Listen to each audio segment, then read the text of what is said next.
Hey, what's going on, guys? Welcome back to The Truth, where today we are going to be talking about the Arizona Cardinals. Kind of getting into starting to get into the second coverage of things, kind of starting to unravel. Okay, here are the moves that kind of happened and what's been going on with them.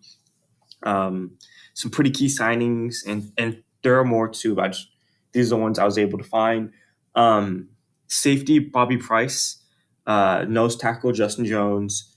They re-signed linebacker Jesse Luketa and Mac Wilson Sr., cornerback Sean Murphy Bunting.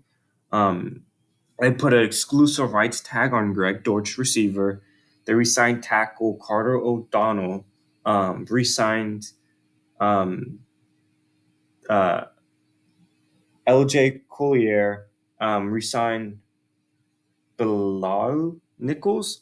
I probably butchered that. And more. This is a team who's really went out and picked up a lot of depth, but also a couple starters as well. Right now they're sitting at $30,546,404 or cap space, and that's how much cap they have. So they can move some things around. They can still do some things. Kind of like looking into it. Kind of looking at the draft I had for them, it's kind of what kind of felt. I want Marvin Harrison at 4. I feel like that's becoming more and more what's probably going to happen with how the draft's been going. But I have Marvin Harrison at 4. I picked 27 for them. I went Johnny Newton. I feel like if Johnny Newton does fall, he fits that edge role for them really well because he has the ability to play that 5 to 7 tech. But I mean, it's not something you go after, but he has the ability to do it. I also went Graham Barton out of Duke to fill that guard spot for them.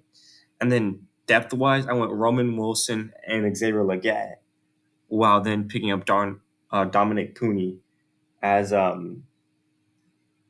another backup guard. So I feel like I kind of really kind of develop, kind of providing something to develop for the receiving core and the guard core, but also kind of putting in like a good starter for them at defensive edge / tackle, that kind of role. But kind of getting more into it, they have a lot they can do in free agency. They still have $30 million in cap. They can still make moves. It's going to be exciting to see how the Cardinals really want to develop this team. If I go to the first one, I will go to is receivers, so we can see what they have. I feel like there's a really high market with that right now because you still have Mike Williams, Tyler Boyd, Michael Gallup, Allen Robinson, Hunter Renfrow. I do think Mike Williams will probably go off the board first, then Boyd. Gallup could also be there. I just don't think he'll be immediate. There's also DJ Chark on the board, too. Russell Gage. There are a lot of receivers. Deontay Hardy, who can provide in special teams. McCall Hardman, who's a really good deep threat. There are a lot of still good starters that you could have at the receiving core. But, I feel like Tyler Boyd and Mike Williams are going to go for somewhere near the same. I think 9 to 10 million is probably where they're going to end up. In my personal opinion, I'm not saying guaranteed. I'm just saying their entire contract is where they're going to end up.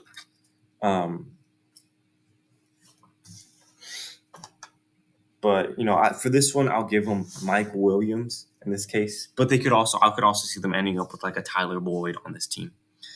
I think around 10 million is kind of where it would fall, which would give them about $20,546,404 in cap.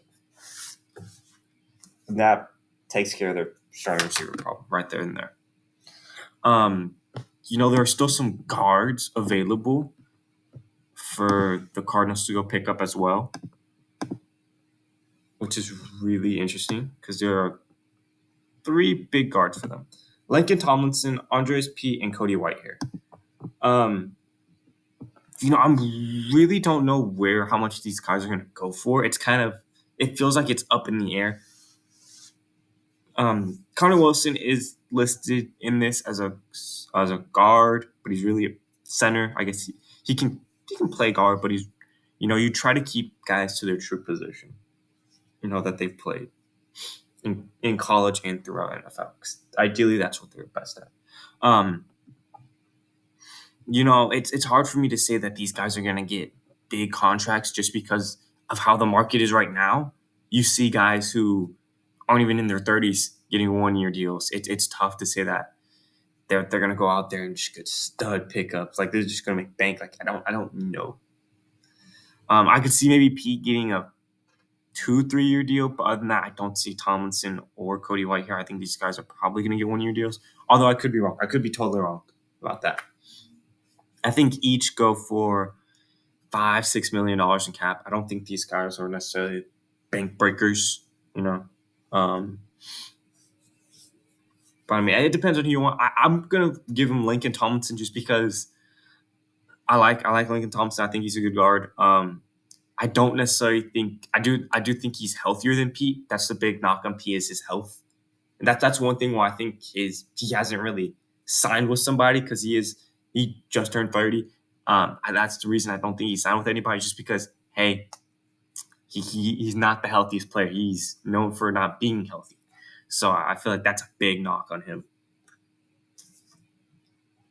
But I mean, you sign Lincoln Tomlinson, maybe a 2-year deal. It's probably going to cost you $6 million, somewhere around there.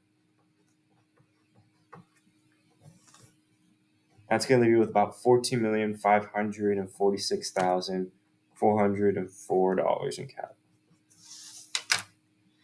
The last thing to talk about is an edge, and for them, edge is more like a defensive tackle / edge. It's that 3-4 edge.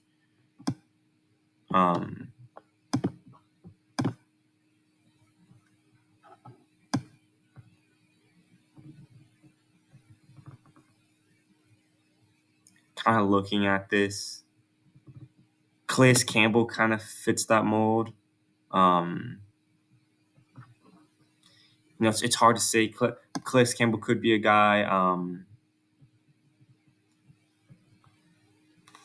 Maybe Carlos Watkins. Kind of looking at some of the defensive tackles.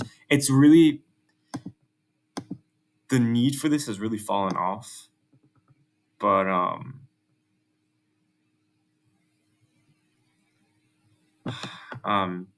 Brian Munn could be a guy. Lawrence Guy of New England.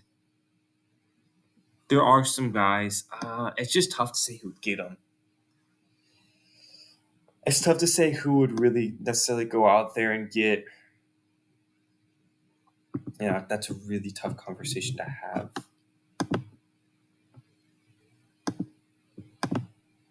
The one thing I will say that's pretty interesting, now that I'm scrolling back, is the fact that if I scroll, where am I looking?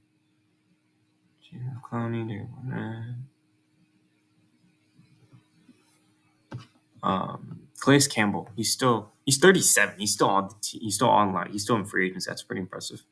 Shout out to Calais Campbell. Because to fill this role, you'd have to have him play on the inside too, which is tough. Because typically it's hard to find guys this late in free agency who can do that at a nice level. Actually, I think Contavious Street would be a sneaky signing for them to do that. That's kind of the one guy I think, hey, maybe he can fill that role for you. He's been a rotational piece in Atlanta and in New Orleans. He's been good for them, though. He was good as a rotational piece. He's younger, too, so I think you get him for – I think you get probably him for that minimum. I'm being all honest.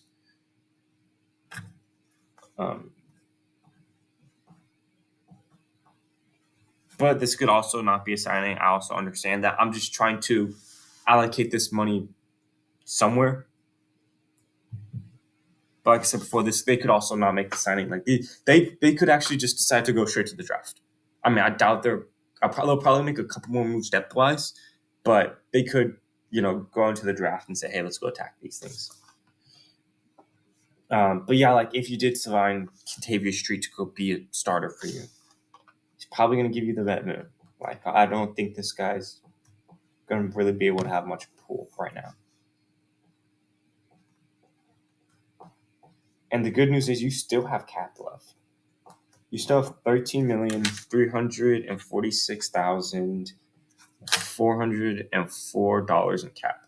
So you could still move things around. Like you could still go back to guard, pick up another guard. You could maybe pick up another receiver. But it would be like if you were to pick up like another receiver, I don't necessarily think it would be. If I pull this up, I don't think you'd be able to get a guy like T. Higgins. I think it's just the way it would be too much against your cap, and you wouldn't be able to really sign players. Not this again. Give me 1 second, guys. Apologies for the inconvenience, but kind of scrolling down, you still have some receivers. If I scroll down even more, Hunter Renfrow is still on the board. Odell, shoot, you might be able to get Michael Thomas. But then again, you do take the risk. He's a guy who is more vocal, so you do take that risk. Odell is a possibility. Deontay Hardy, maybe Paris Campbell, DJ Chark. There's a lot of guys out here. To kind of paint the picture for you how much Odell would be going. Odell would be a little bit more pricier is what they're predicting. Michael Thomas, on the other hand, I would expect to be. I don't actually think he's going to get 9.2. I don't think Michael Thomas would get $9.2 million. I'd be surprised if he did. Like this is a guy who's been healthy. He hasn't been healthy for a considerable amount of time so far. So I mean, it sucks for him. I know. Deontay Hardy, I do think DJ Chark. I could also see 10. I don't think DJ Chark gets 10.9 million either. I could see DJ Chark for actually 5.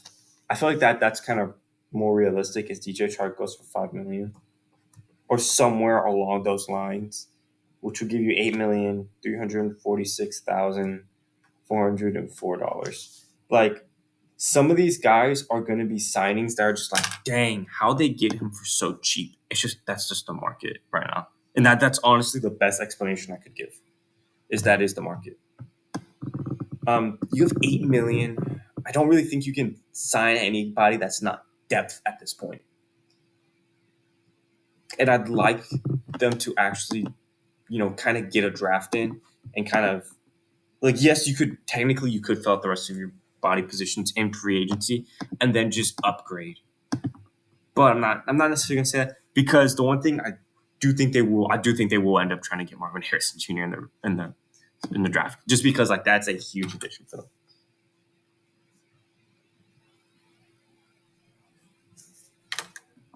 And then Johnny Newton's still here, but in this case, we're gonna move on from Johnny Newton. I'm not saying they won't. I'm just saying we're gonna move on in this case. Guard, I think probably getting one of the better guards. Graham Barton goes off the board right before us. I think Christian Hayes is still a good pickup. That's kind of how I have this going. These are kind of I want to show people like, hey, there isn't just one way. There's a bunch of different things the Cardinals can still do. So just want to keep that thought out there, kind of move around. But yeah, no, let me know what you think. Do you kind of see like them acquiring one of these players in the draft that I just did, or this one, or maybe free agency? Let me know what do y'all think the Cardinals really want to do or going to do. Other than that, thank you all for watching, and I will talk to y'all next time.